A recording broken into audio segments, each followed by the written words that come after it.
दोस्तों नमस्कार, मैं धनवंत सिंह राठौर, राष्ट्रीय अध्यक्ष अखिल भारतीय अपराध विरोधी मोर्चा।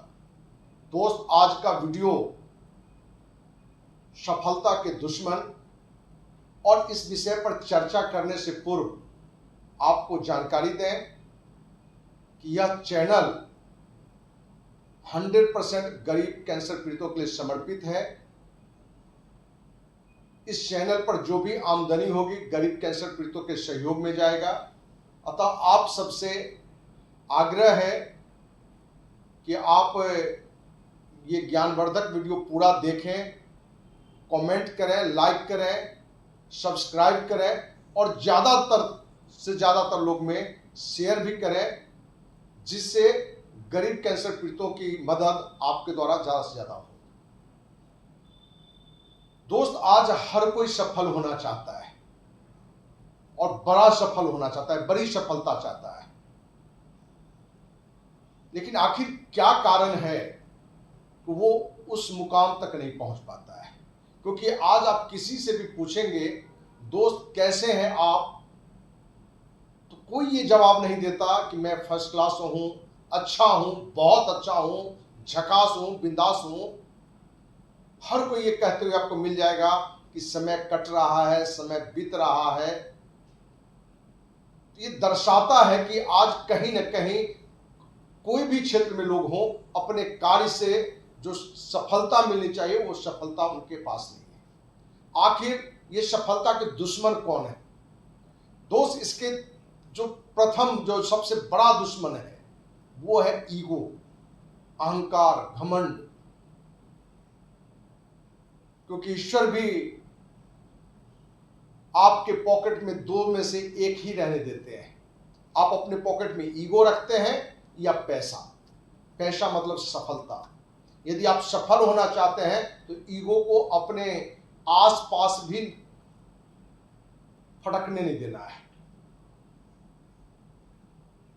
दोस्त, कहा गया है जिसके अंदर ईगो है, जिसका पेट बड़ा है, वो किसी को गला नहीं मिल सकता, गला नहीं लगा सकता, क्योंकि पेट बड़ा होने के कारण गला लगाने में दिक्कत होता है। और जिसके अंदर ईगो है वो जल्दी किसी से मिलना जुलना, व्यवहार कुशलता से गला मिलना उसके बस की बात नहीं है। तो ठीक नींबू के एक बूंद जहां सैकड़ों हजार लीटर दूध को फाड़ देता है, ठीक उसी तरीके से ईगो, अहंकार, घमंड जो पर्यायवाची है, ये अच्छे से अच्छे संबंध को एक पल में खत्म कर देता है। आप बहुत लोग नजर आएंगे ऐसे जिनके अंदर में क्षमता है, वो अपनी क्षमता के अनुसार कार्य करें तो वहां वो सफल हो सकते हैं। लेकिन उनके अंदर का ईगो कि मैं बड़ा नेता का बेटा, मैं बड़ा अधिकारी का बेटा, मैं बड़ा बिजनेसमैन का बेटा, अपनी जो क्षमता है, अपनी योग्यता है, उससे बड़ा काम करना चाहता है। क्योंकि उसके अंदर ईगो होता है कि हम ये काम कैसे कर सकते हैं। लेकिन जो उसकी योग्यता है, ईगो को यदि वो निकाल दे तो उस कार्य को कर सकता है। दोस्त, एक कार्यक्रम में, व्यावसायिक कार्यक्रम था, एक साथी काफी लोगों को अपना कार्यक्रम में ले गया और कार्यक्रम भी बहुत अच्छा था, बहुत मोटिवेशनल बातें हो रही थी, ज्ञानवर्धक बातें हो रही थी। लेकिन उसके कुछ साथी चाहकर भी ताली नहीं बजा पा रहे थे, एंजॉय नहीं कर पा रहे थे कि कहीं हमारे बगल वाला जो साथी जो लाया है उसको ये दिखने लगने नहीं लगे कि हमें अच्छा लग रहा है, क्योंकि पहले आने में नाकुर नुकुर कर रहा था। तो ये ईगो ही है कि हमें कोई चीज अच्छा लगे फिर भी वहां हम उसको एंजॉय नहीं कर पाते हैं। इसलिए आपका सफलता का जो सबसे बड़ा दुश्मन ईगो है, उसको निकाल फेंकना पड़ेगा। दोस्त, दूसरा सबसे बड़ा दुश्मन है वो है लज्जा, शर्म।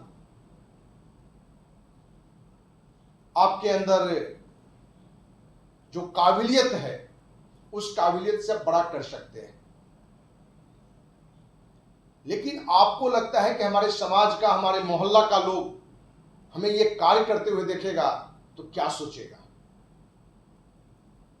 क्योंकि आप एक सामान्य व्यक्ति हैं तो आप फल बेच सकते हैं, सब्जी बेच सकते हैं, ठेला चला सकते हैं, रिक्शा चला सकते हैं, लेकिन हमें ये करने से रोकता है लाज, शर्म। कहीं ना कहीं वो ईगो का भी एक पार्ट है। जबकि हमको लज्जा इस बात के लिए करनी चाहिए कि हम अपनी बहन बेटी की शादी में ज्यादा से ज्यादा योगदान नहीं दे पा रहे हैं, हम अपने बच्चों को अच्छा से अच्छा स्कूल में पढ़ा नहीं पा रहे हैं।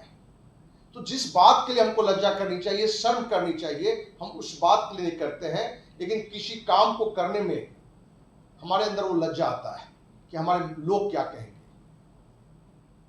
क्योंकि देश के प्रथम राष्ट्रपति राजेंद्र प्रसाद जी जब विदेश गए और उनसे पूछा गया था कि आप बिहार से हैं, बिहार में खनिज पदार्थ है, क्योंकि उस समय बिहार का बंटवारा नहीं हुआ था, भूमि अच्छी है, फिर भी बिहार के लोग तरक्की नहीं क्यों कर रहे हैं। तो उन्होंने कहा था कि लोगवा का कहीं, ये बातें मतलब लज्जा हमारे बिहार वासियों को आगे बढ़ने से रोकता है।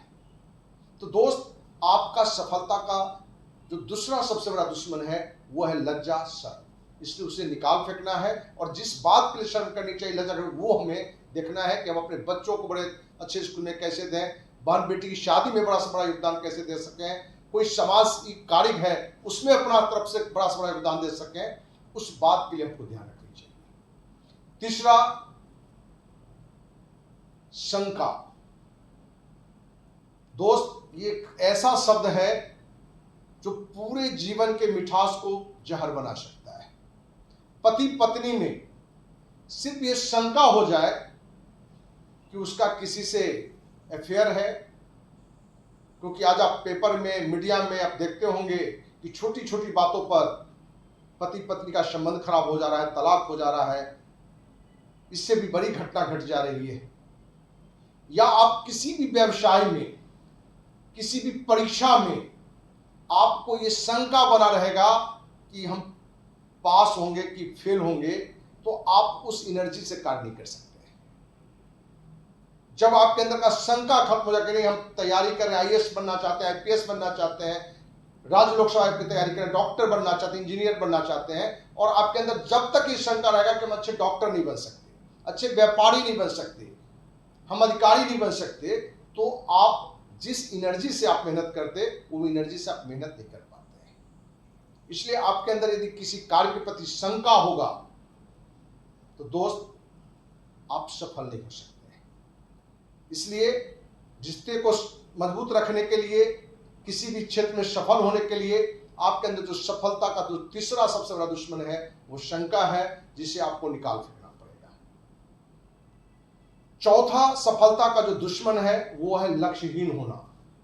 आज ज्यादातर लोग को ये पता नहीं है कि हमें करना क्या है। यदि हमें डॉक्टर बनना है तो इंजीनियरिंग की कोर्स हम क्यों पढ़े, इंजीनियर बनना है तो मेडिकल कोर्स क्यों पढ़े, क्योंकि आपको अपना लक्ष्य नहीं पता है। एक उदाहरण से हम आपको बताना चाहेंगे कि एक बस स्टैंड में एक व्यक्ति बार बार लोगों से पूछ रहा था कि ये बस जाना कहाँ, ये बस कहाँ जाएगा, और ये पूछते पूछते उसका शाम हो गया। एक दुकानदार उसको देख रहा था कि ये व्यक्ति बार बार पूछ रहा है कि ये बस कहाँ जाएगा, ये बस कहाँ जाएगा, थोड़ा जाकर इससे पूछ भी तो ले। हम पूछा, भाई साहब आप बार बार पूछ रहे हैं ये बस कहाँ जाना है, आपको कहाँ जाना है ये आप बताइए। तो उसने कहा कि हमें ये मालूम नहीं कि आपको कहाँ जाना है।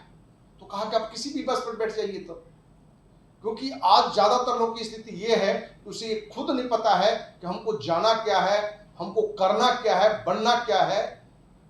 यही कारण है कि आज आप देख रहे होंगे कि कोई व्यक्ति कोई और कार्य कर रहा था और कुछ दिन बाद फिर तीसरा काम करना शुरू कर देता है।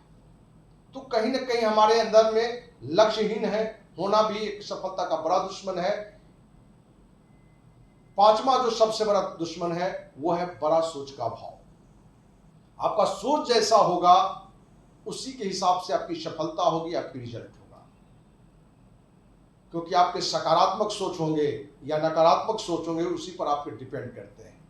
यदि आपका सोच है कि परिवार में गांव, समाज, देश की उन्नति हो, तो आप उसी के हिसाब से तैयारी अपना करेंगे, उसी से आपका व्यवहार निकलेगा। तो सकारात्मक जहां सोच का अभाव है लोगों में, बड़ा सोच का अभाव है, क्योंकि जैसा आप सोचेंगे वैसा ही आपको मिलेगा, ये शुरू से कहा गया है। अगला जो दुश्मन आपका है वो है निरंतरता का अभाव। दोस्त, आप कितने भी टैलेंटेड क्यों नहीं हो, मेहनती क्यों नहीं हो, लेकिन आपके कार्य में यदि निरंतरता नहीं है तो आप सफल नहीं हो सकते, क्योंकि किसी भी कार्य की निरंतरता आपकी सफलता में बड़ा योगदान देता है। आप 10 दिन योग व्यायाम करते हैं, 2-2 घंटा, 3-3 घंटा, लेकिन आगे आप नहीं कर पाते हैं, तो जो फायदा होना चाहिए वो उसका नुकसान ही आपको होगा, क्योंकि आप कम करें लेकिन उस कार्य में निरंतरता हो। तो हम कोई व्यवसाय कर रहे हैं या कोई पढ़ाई कर रहे हैं या किसी भी क्षेत्र में काम कर रहे हैं, दुकान चला रहे हैं, तो आप में उस कार्य करने की निरंतरता होनी चाहिए। तो ये भी एक सफलता का बड़ा दुश्मन है कि आप निरंतरता का अभाव है। दोस्त, जनरली हम सभी बचपन से ही सुनते आए हैं कि मेहनत का फल मीठा होता है, मेहनत का फल मीठा होता है। लेकिन दोस्त, आज ये आपको मानना पड़ेगा कि मेहनत का फल सही दिशा में आप करते हैं तभी सफल होंगे, क्योंकि जहां मेहनत का फल मीठा होता है, मेहनत करने से सफलता मिलती है, लेकिन आप सही दिशा में मेहनत नहीं करते हैं तो भी आपकी सफलता वहीं रुक जाएगी। एक उदाहरण से आप समझ सकते हैं कि किसान मेला था, जिसमें कृषि वैज्ञानिक ने बताया कि आप जिस एरिया में आपके घर हैं, आप 50 फीट मिट्टी खोदेंगे तो कुआं का पानी आ जाएगा, माने पानी निकलने लगेगा, माने 50 फीट तक में कुआं की स्थिति वहां बन जाएगी। एक किसान 50 फीट नहीं 100 फीट खोदा और उसको पानी नहीं निकला। वो दौड़ा दौड़ा वैज्ञानिक के पास से गया कि आपने तो कहा था कि 50 फीट पर पानी निकल जाएगा, लेकिन हमने तो 100 फीट खोदा है लेकिन पानी नहीं निकला। तो दोस्त, वैज्ञानिक उस खेत में गया, जाकर देखा तो देखा कि इसने सचमुच 100 फीट खोदा है, लेकिन 10-10 फीट का 10 गड्ढा इसने खोदा है। यदि वो एक जगह 50 फीट खोदता तो पानी आ जाता, लेकिन उसने 10-10 फीट का 10 गड्ढा खोदा। तो दोस्त, मेहनत तो उसने किया और 50 फीट की जगह पर 100 फीट गड्ढा खोदा। तो ये दर्शाता है कि मेहनत सिर्फ आपने की, लेकिन सही दिशा में मेहनत नहीं की तो भी आप सफल नहीं होंगे। आज की परीक्षा की तैयारी में भी आप क्या पढ़ते हैं ये मायने नहीं रखता है, मायने ये रखता है कि उस परीक्षा में किस तरह के प्रश्न आते हैं, उसकी जानकारी आपके लिए अंदर होना चाहिए। आप यदि किसी कार्य को कर रहे हैं तो उसमें किस तरीके से कार्य करने में सफलता मिलेगा, ये आपके अंदर होना चाहिए। दोस्त, सफलता के दुश्मन, ये वीडियो आपको कैसा लगा? यदि अच्छा लगा तो आप सभी से आग्रह है कि यह चैनल गरीब कैंसर पीड़ितों के लिए समर्पित है, इसलिए अपने ज्यादा से ज्यादा लोगों में आप इसको शेयर करें। इस वीडियो को आप लाइक, कमेंट और वीडियो को जरूर से जरूर सब्सक्राइब करें, क्योंकि आपके सहयोग से गरीब कैंसर पीड़ितों को ज्यादा से ज्यादा मदद मिले। इसी उम्मीद के साथ जय हिंद, जय भारत।